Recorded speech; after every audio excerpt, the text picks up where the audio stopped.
कि आप इस सत्संग की यात्रा को आगे लेकर चलें। जय श्री कृष्ण, जय श्री राम।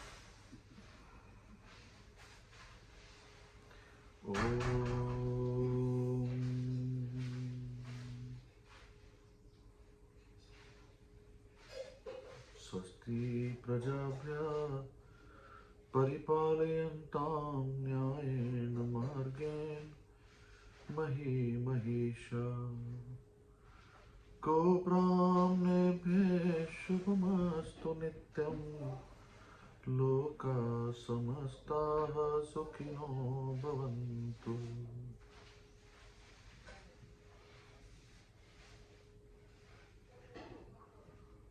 मूकं करोति वाचालं पङ्गुं लङ्घयते गिरिं यत्कृपातमहं वन्दे परमानन्दमाधवम्। प्रपन्नपारिजाताय तोत्रवेत्रैकप्राणाय ज्ञानमुद्राय कृष्णाय गीतामृतदुहे नमः।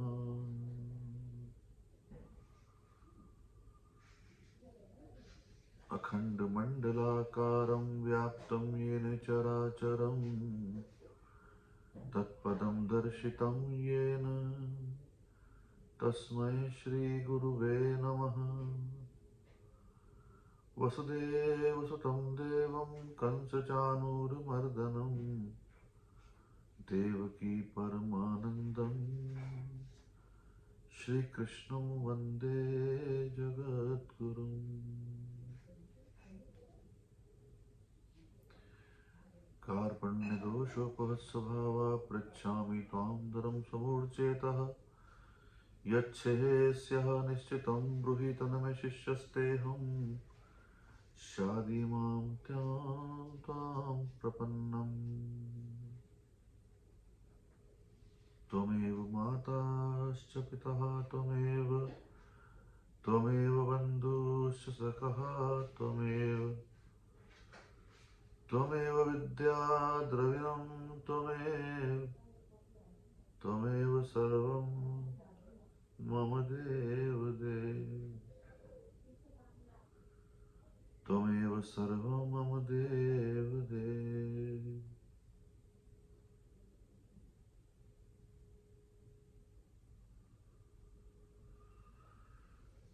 कृष्ण।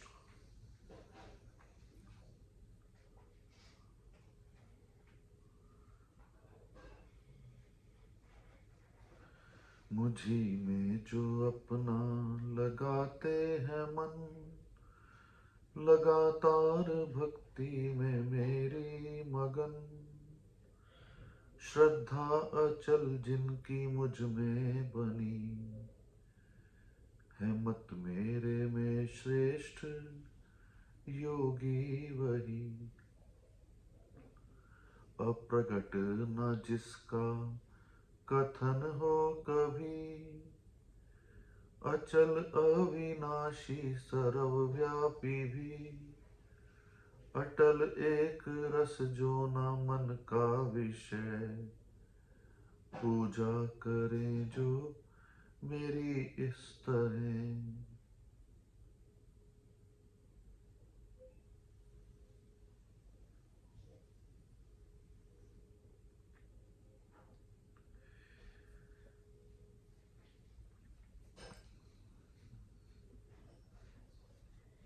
ये जो जीवन की यात्रा है ना नीचे से ऊपर की ओर ये इतनी आसान नहीं है जितनी लगती है।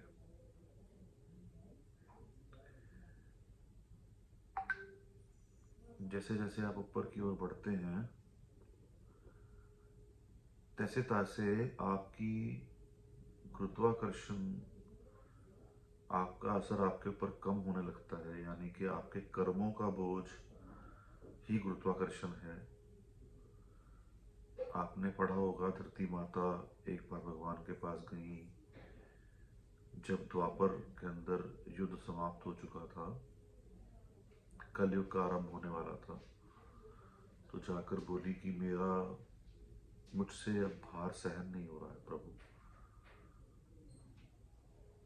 तो धरती माता के अंदर अपना खुद का गुरुत्वाकर्षण होता तो वो ऐसा कभी नहीं कहती, क्योंकि सबका भार उन्होंने खुद ही ना सिर्फ उठाया होता बल्कि बनाया भी होता। अगर मैंने ही सबको आकर्षित करके अपने ऊपर बिठाया हुआ है तो मैं ये कैसे जाकर बोल सकता हूँ किसी को या प्रभु को कि मेरे ऊपर भार बहुत बढ़ गया है, धरती के ऊपर पाप का बोझ बहुत बढ़ गया है। इसका मतलब ये है कि जो हम भौतिक रूप से किसी का भार देखते हैं वो शारीरिक भार है, उसके अलावा भी भार होता है। आत्मा के ऊपर भी भार होता है, कितना होता है हम नहीं जान सकते, लेकिन आत्मा पे जब पापों का भार अधिक होता है उसी अनुसार वो भार धरती के ऊपर अधिक बढ़ जाता है।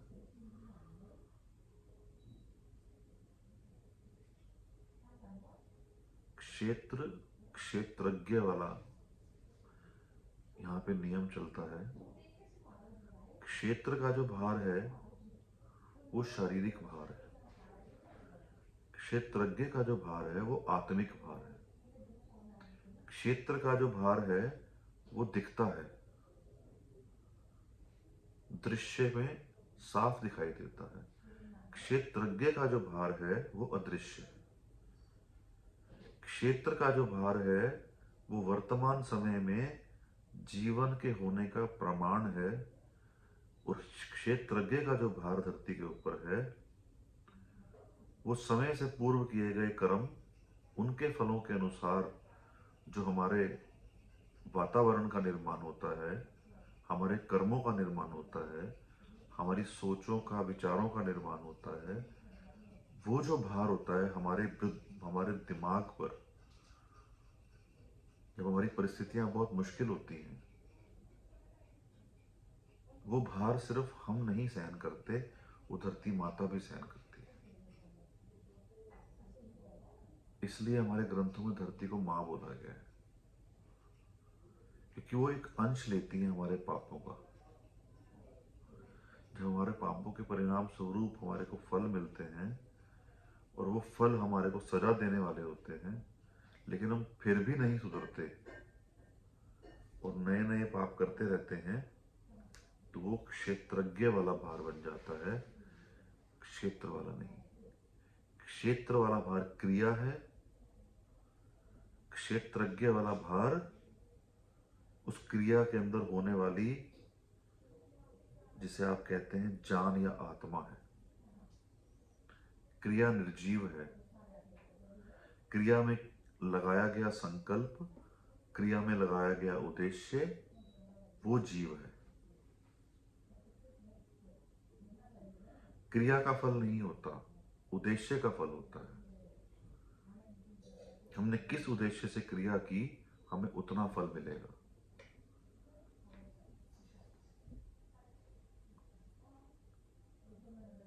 तो धरती माता जब जाकर बोलती हैं प्रभु से, प्रभु मेरे ऊपर बहुत अधिक भार हो गया और मैं सहन नहीं कर पा रही, कृपा करके पापों का बोझ हमारे ऊपर से घटाओ, मेरे ऊपर से। तो ऐसा नहीं है कि अचानक से मनुष्य या जीव, उनके शरीर बड़े हो गए हैं और वो भार बढ़ गया है।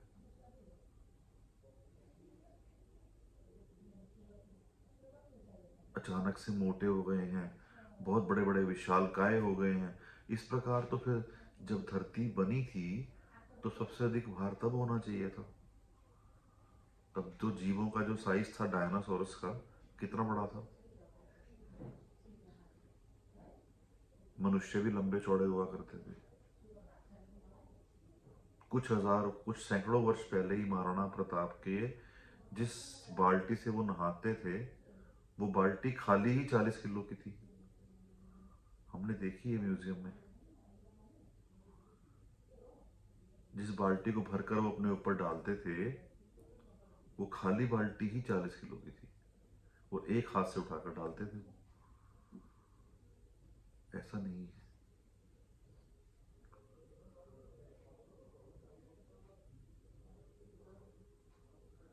तो जब हम हल्के होते हैं या ऊपर की ओर हमारी गति होती है। ऊपर कौन है? सूर्य। ऊपर कौन है? चंद्र। चंद्र क्या नियंत्रण करते हैं? हमारे मन को। सूर्य क्या नियंत्रण करते हैं? प्रकाश आता है, इसका मतलब हमारी बुद्धि को प्रकाश देते हैं या दृश्य देते हैं। उसके बाद कौन है? ब्रह्मलोक है, शिवलोक है, गोलोक है। भगवान की अपनी अपनी अलग अलग स्थितियां हैं ऊपर। जब वो नीचे से ऊपर को बढ़ना शुरू होते हैं और हमारी आत्मा वर्ष से कर्मों का बोझ हट जाता है, घट जाता है, तो हम अचानक से इतने हल्के हो जाते हैं। ये सब कुछ विचारों में चलता है, भावनाओं में चलता है। जैसा कि अभी बोल रहे थे सुरेश जी, मीनू पोपली जी, कि सब भावनाएं हैं, भाव है भक्ति के अंदर।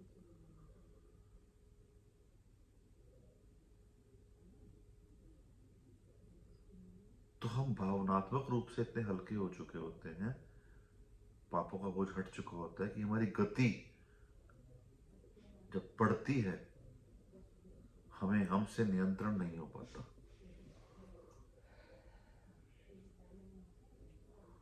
अचानक हमारे जीवन में आने वाले कर्म बढ़ जाते हैं, कर्मों के फल बढ़ जाते हैं, और कुछ समय के बाद वो कर्मों नए कर्म क्योंकि आने बंद हो जाते हैं।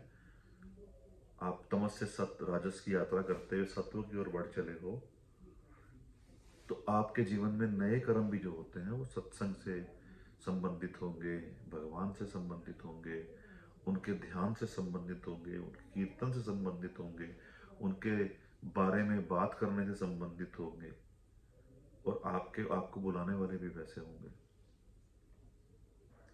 सामाजिक रूप में से आपकी सामाजिक स्थिति और सामाजिक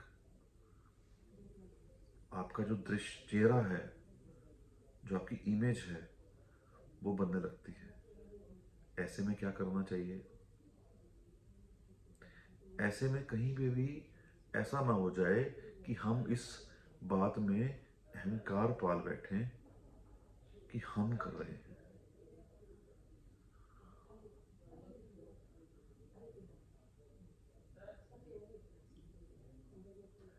तो भगवान कहते हैं मेरी ही भक्ति में मन को लगा, जो चिंतन करे बस मेरा ही सदा।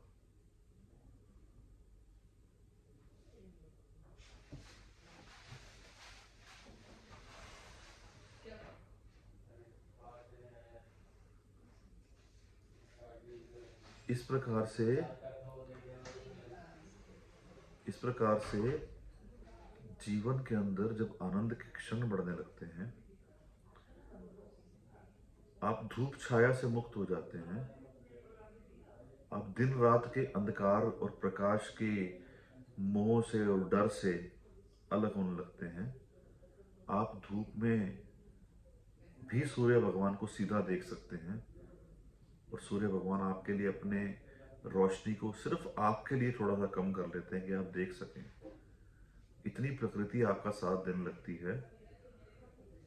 उस वक्त ये ध्यान देने की बात होती है कि जो गति चल रही होती है जीवन की, वो बढ़ चुकी होती है, लेकिन हमें लगता है घट चुकी है, क्योंकि हमारी दृष्टि और दृष्टिकोण दोनों दुनिया में रहने वाले रजस के अनुसार बने हुए हैं, शरीर से बने हुए हैं ना।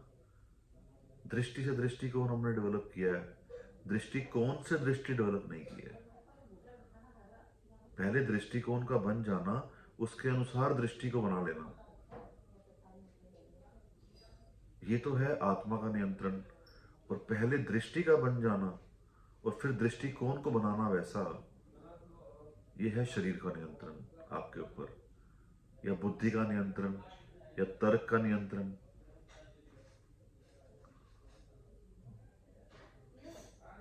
जब तक आप तर्क और वितर्क के चक्रों में पड़े रहेंगे, जब तक आप ठीक और गलत के चक्रों में पड़े रहेंगे, जब तक आप अच्छे और बुरे के चक्रों में पड़े रहेंगे, जब तक आप व्यक्तिवाद या परिस्थितिवाद के अंदर पड़े रहेंगे, जब तक आप इस तरह रहेंगे ना, तो आपकी दृष्टि से दृष्टिकोण बन रहा है। आपके दृष्टिकोण से दृष्टि नहीं बन रही है। दृष्टिकोण कब बनेगा? जब आप ध्यान में होंगे, जब आप साधना में होंगे, जब आंख बंद करके आप ध्यान में जाएंगे, या जब आप सुनने के समय गहराई में चले जाएंगे सुनते हुए,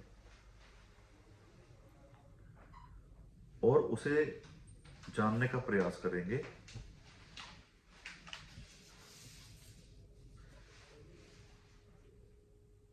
बाद में दे देना। जब आप सुनने के समय ध्यान में चले जाएंगे, आप बात की गहराई में जाएंगे और वो जानने का प्रयास करेंगे जो बोला नहीं गया,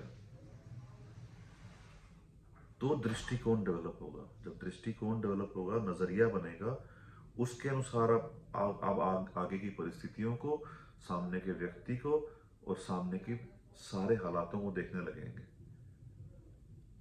तो आप उस अनुसार चल रहे हैं जिस अनुसार आप चलना चाहते हैं, ये समझिएगा। भगवान के भाव में रहते हुए जीवन को जीने का प्रयास करना, यह है दृष्टिकोण का ध्यान से बनते हुए आपके लिए व्यवहार का दृष्टिकोण डेवलप होना। पहला दृष्टिकोण जो ध्यान से आया, दूसरा दृष्टिकोण जो आपने व्यवहार में उसको एडजस्ट कर लिया।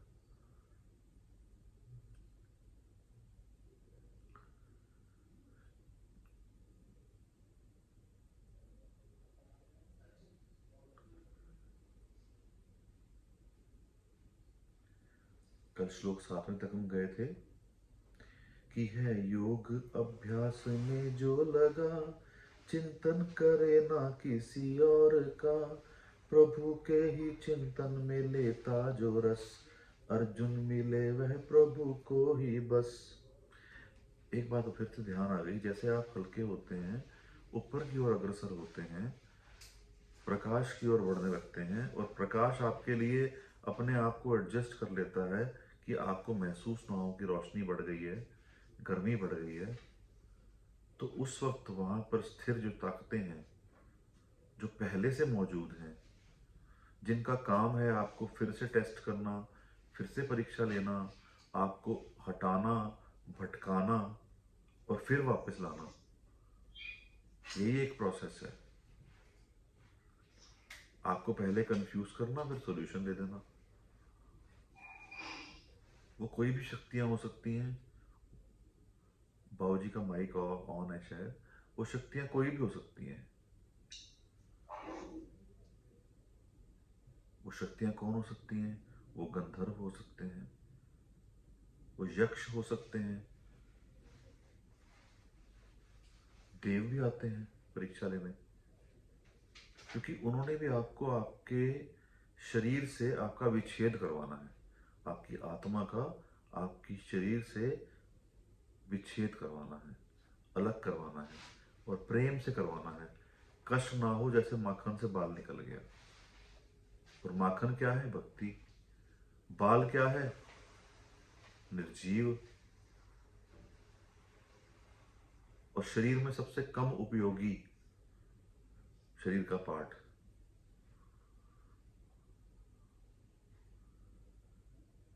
तो माखन से उन्होंने बाल निकालना है, तो वैसी परिस्थितियों का निर्माण करते हैं कि आपको माखन बनने के लिए उन स्थितियों परिस्थितियों के अंदर बिलोहा जाए अच्छे से।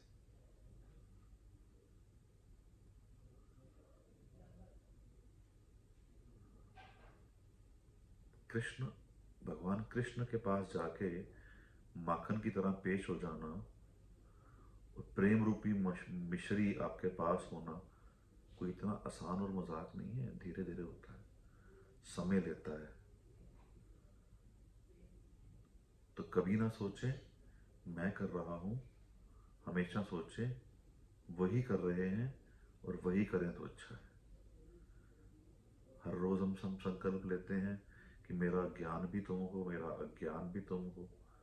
इस आपकी भरपूर माया में मैं वर्तमान क्षण के पहले भी नहीं था और भविष्य में भी नहीं होऊंगा, पता नहीं है, क्योंकि मैं जानता नहीं हूं मैं होऊंगा कि नहीं होऊंगा। तो मेरा वर्तमान भी तुम हो, और जब सब कुछ तुम हो तो मेरे सारे कर्म जो वर्तमान में ही हो रहे हैं या जो होने वाले हैं, वो आप ही जानते हो, वो भी तुम हो। और जब कर्म भी तुम हो, तो मेरे कर्मों के पीछे मेरी जो सोच है, भाव है, मेरा संकल्प है वो आपकी प्रकृति मुझसे करवाती है, वो भी तुम हो, तो कर्म फल भी तुम होगे। मुझे तो यही चाहिए कृष्ण।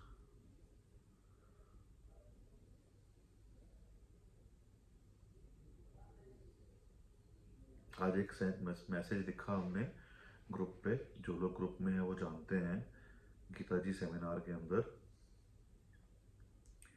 कि there is a bit of Gita, little Gita in everyone. कोई भगवत गीता के बिना रह ही नहीं सकता एक पल भी।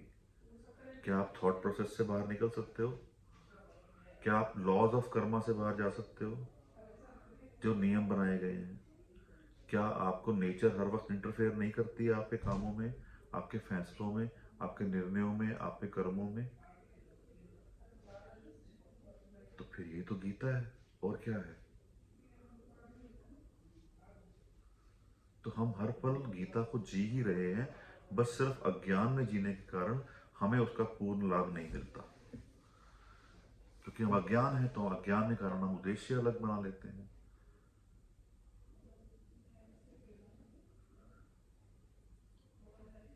तो जब जो व्यक्ति हल्का होकर ऊपर उठने लगता है, तो भगवान शिव भी परीक्षा लेने आते हैं, ऐसा मत सोचिएगा।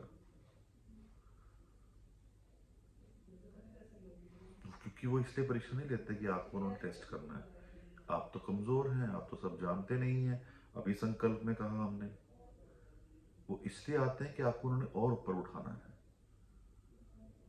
जब तक नीचे से धक्का लगेगा नहीं, व्यक्ति ऊपर कैसे जाएगा? कुछ तो हम कोशिश कर रहे हैं कि हमारे कर्म घट जाएं, हमारा भार घट जाए। गुरुत्वाकर्षण जो है हमारा भार है। द लॉ ऑफ रिलेटिविटी के अनुसार, रिलेटिविटी का लॉ जो है, जिसके अनुसार वो बॉम्ब बना था जो हिरोशिमा नागासाकी पर गिरा, सबसे छोटा ना दिखने वाला परमाणु सबसे ज्यादा शक्तिशाली हो सकता है एट टाइम्स।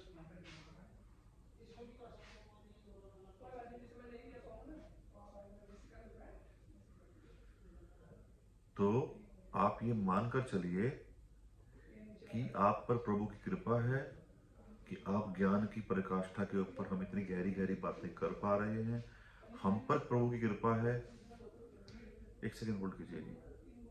अरे भाई थोड़ा कम बोल लो, सुनो, इधर देखो।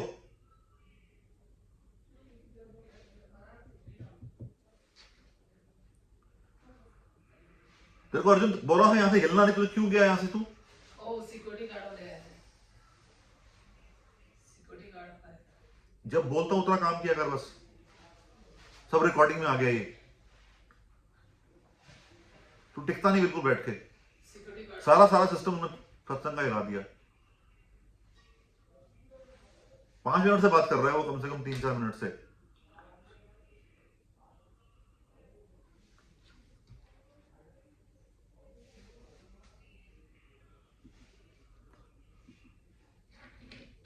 क्षमा कीजिएगा।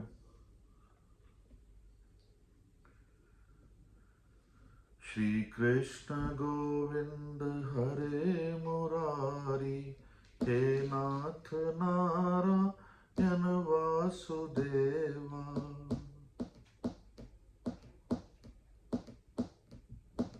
श्री कृष्ण गोविंद हरे मुरारी, हे नाथ नारायण वासुदेवा। त्रिभुवन के स्वामी सखा हमारे, हे नाथ नारायण वासुदेवा।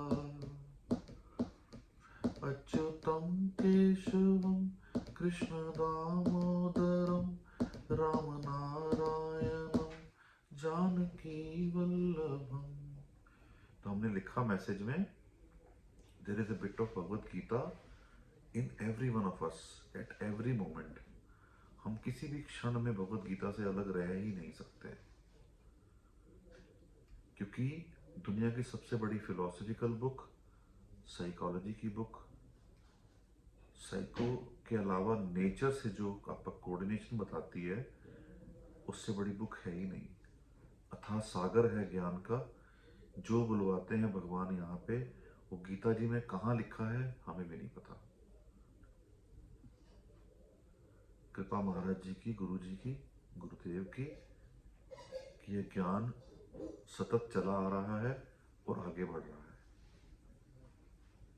तो जीवन के अंदर अपने अपने प्रश्नों को भूलते हुए, परिस्थितियों को भूलते हुए, थोड़ा खुलापन लाते हुए, जब आप बाहर की ओर दृष्टि की हुई है उसको अंदर की ओर करेंगे, तो आपको पता लगेगा कि जो सब कुछ है, चाहे खुशी है, गम है, पावर है, पैसा है, शांति है, आनंद है, वो अंदर है। बाहर देखने से वो बढ़ती है अशांति, घटती नहीं है।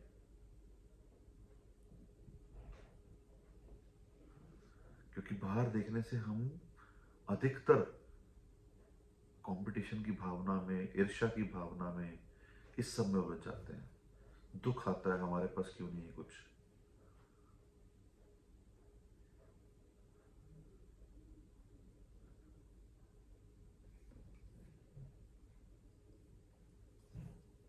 तो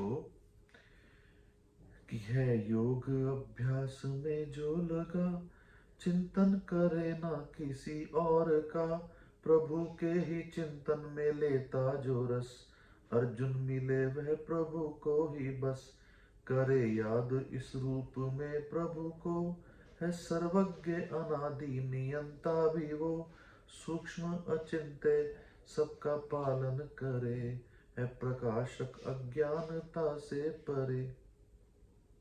ये श्लोक बड़ा सुंदर है। करे याद इस रूप में प्रभु को बस, वो सर्वज्ञ हैं, आदि से पहले थे, अनादि हैं, अंत के बाद भी होंगे, नियंता है, सबके बारे में नियमित रूप से नियंतक, नियंत्रण के अनुसार या नियंत्रण करते हुए क्या नियत होगा, थोड़ा गहराई में है, थोड़ा सा समझिएगा क्या होगा आगे हमारे साथ भविष्य में। इसका मतलब ये है सूक्ष्म है, सबसे छोटे हैं, अचिंत्य हैं, उनको अगर अपने साथ रखोगे तो आपको कभी किसी प्रकार की कोई चिंता नहीं सताएगी।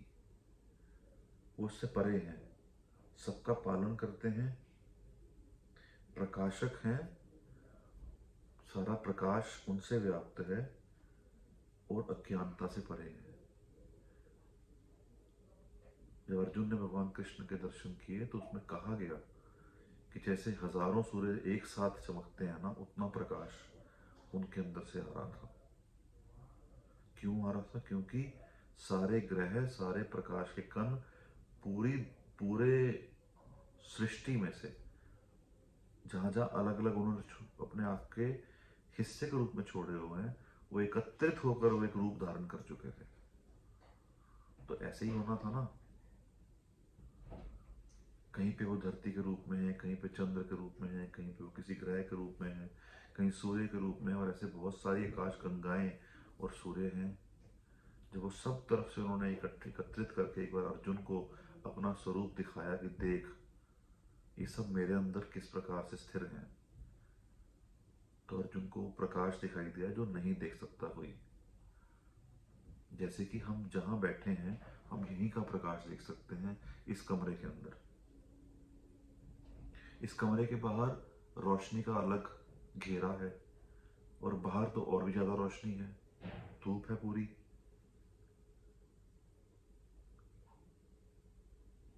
तो हम जब इस धूप से या इस रोशनी के बाहर वाले घेरे से ऊपर जा पाएंगे, तभी तो हम कंपैरिजन कर पाएंगे ना कि धरती के पास कितना प्रकाश है और हम इतना ऊपर आ चुके हैं तो यहाँ कितना प्रकाश है और किस प्रकार का प्रकाश है, उसकी चमक कैसी है। ये मटियाली है, धूमिल है। इमेजिन करिए, इमेजिनेशन में है सब कुछ। भगवान भी इमेजिनेशन में है, उनका ज्ञान भी इमेजिनेशन में है। पुरुष जो करे ऐसी भक्ति सदा, अचल जिसका मन अंत में भी रहा, भ्रुवों में ही करता है स्थिर प्राण जो, पाए वह दिव्य परम पुरुष को। पुरुष जो ऐसी भक्ति करता है जिसका मन चल माने अचल हो जाता है, चलायमान नहीं रहता, स्थिर हो जाता है, अंत में जाकर भी वो स्थिर है, भ्रुवों में ही रहता स्थिर प्राण जो, जिसके प्राण अपने भ्रुव यानी के अपने अंदर ही स्थिर हो चुके हैं, शांति पा चुके हैं, उनको कोई अशांति नहीं है, कोई डर नहीं है, कोई इनसिक्योरिटी नहीं है, किसी से ईर्ष्या नहीं है, किसी से मैं कम हूं या ज्यादा हूं ये नहीं है, वह पाए दिव्य परम पुरुष को। वही परम पुरुष को प्राप्त करता है, क्योंकि परम पुरुष ने उसे अपने लायक बना दिया। आज इतना ही स्वीकार करें। वाणी को विराम देते हुए क्षमा चाहते हैं, आज थोड़ा सा घर में यज्ञ करना था, कुछ काम था, थोड़ा लेट हो गए। वसुदेव सुतं देवं कंस चाणूरमर्दनम देवकी परमानंदम श्री कृष्णं वंदे जगद्गुरुम। सभी सुखी हो सभी निरोगी, सब पर बरसे कृष्ण कृपा, मंगलमय हो सबका जीवन, घर घर बरसे कृष्ण कृपा। मेरे नाथ मैं आपको भूलूं नहीं, मेरे नाथ मैं आपसे दूर ना रहूं, आप मुझसे दूर ना रहें। मेरे नाथ आप अपनी कृपा सदा सब पर बनाए रखना। हे कृष्ण, मेरा ज्ञान भी तुम हो, मेरा अज्ञान भी तुम हो, मेरा वर्तमान भी तुम हो। इस माया में व्याप्त मैं कुछ नहीं कर रहा, सब कुछ करता भी तुम हो, तो मेरे कर्म भी तुम हो और मेरे कर्म फल भी तुम हो। मैं कुछ भी नहीं, सब तुम ही तुम हो। जय श्री कृष्ण, जय श्री राधे, जय भगवद गीते, जय गौ माता, जय गुरुदेव।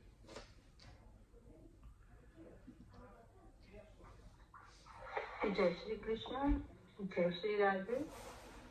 तो आदरणीय श्री लोकेशन जी, प्रभु कृपा से आपने सत्संग की इस यात्रा को आगे बढ़ाया।